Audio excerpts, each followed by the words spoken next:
नमस्कार दोस्तों। बच्चों की शादी की टेंशन दूर।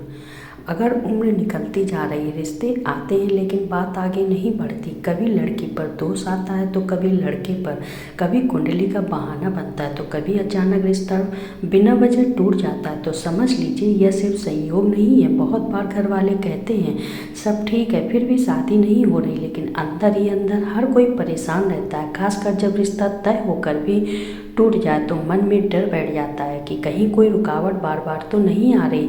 यह विषय मजाक का नहीं है, क्योंकि विवाह केवल सामाजिक बंधन नहीं बल्कि जीवन की दिशा तय करने वाला पड़ाव होता है। जब बार बार अड़चन आए तो इसका मतलब यह नहीं कि आप में कमी है। कई बार वातावरण, नकारात्मक ऊर्जा या पुराने अवरोध में रास्ता रोक लेते हैं। आज जो उपाय बताया जा रहा है वो किसी एक को दोषी ठहराने के लिए नहीं है, बल्कि विवाह के रास्ते में आई रुकावट को हटाने के लिए है। इस प्रयोग के लिए आपको 6 चीज़ों की आवश्यकता होगी। पहली, पीली सरसों। दूसरी, साबुत हल्दी की गांठ।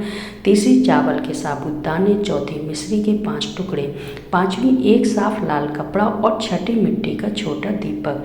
यह सभी चीज़ें आसानी से मिल जाती हैं, लेकिन प्रयोग से पहले इन्हें इधर उधर न रखें, एक जगह सहेज कर रखें। यह उपाय गुरुवार या सोमवार को करना श्रेष्ठ माना जाता है। सुबह स्नान करके साफ कपड़े पहने किसी शांत जगह पर बैठ जाएं, जहां 101 मिनट तक कोई बाधा न हो। सबसे पहले लाल कपड़ा अपने सामने बिछाएं, उसके ऊपर सरसों, चावल, मिश्री और हल्दी की गांठ रखें। अब मिट्टी के दीपक में थोड़ा सा तेल सावधानी से डालें, फिर उसमें बाती रखें और श्रद्धा भाव से उसे जलाएं। दीपक जलने के बाद दोनों हाथ जोड़कर आंखें बंद करें और मन में सिर्फ एक ही बात रखें कि विवाह में जो भी रुकावट है वह दूर हो। किसी व्यक्ति का नाम लेकर द्वेष न सोचें, सिर्फ रास्ता साफ होने की भावना रखें। अब दाहिने हाथ से हल्दी की गांठ उठाएं और उसे अपने मस्तक, हृदय और नाभि से एक एक बार स्पर्श कराएं। इसके बाद उसी हल्दी को फिर कपड़े पर रख दें। अब मंत्र का उच्चारण करना है। मंत्र बहुत छोटा है लेकिन स्पष्टता से बोलना बहुत जरूरी है। ओम नमः शिवाय सर्वविघ्न विनाशाय स्वाहा। इस मंत्र को 21 बार बोलें। हर बार मंत्र के साथ दीपक की लौ को देखें और कल्पना करें कि विवाह से जुड़ी हर रुकावट पिघलकर समाप्त हो रही है। मंत्र पूरा होने के बाद सरसों, चावल और मिश्री को उसी लाल कपड़े में बांध लें।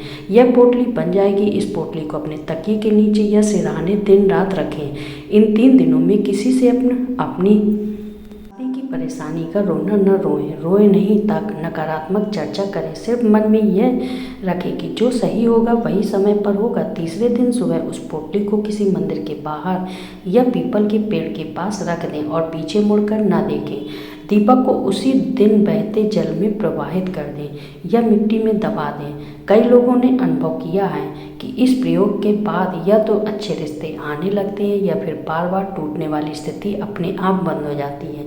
लड़के या लड़की पर जो बेवजह दोष लगता था वो हटने लगता है और बात स्थिरता की ओर बढ़ती है। एक बात हमेशा याद रखें, विवाह में रुकावट हटाने के लिए मन का शांत होना बहुत जरूरी है। बेचैनी, डर और तुलना जितनी कम होगी परिणाम उतना जल्दी दिखाई देगा।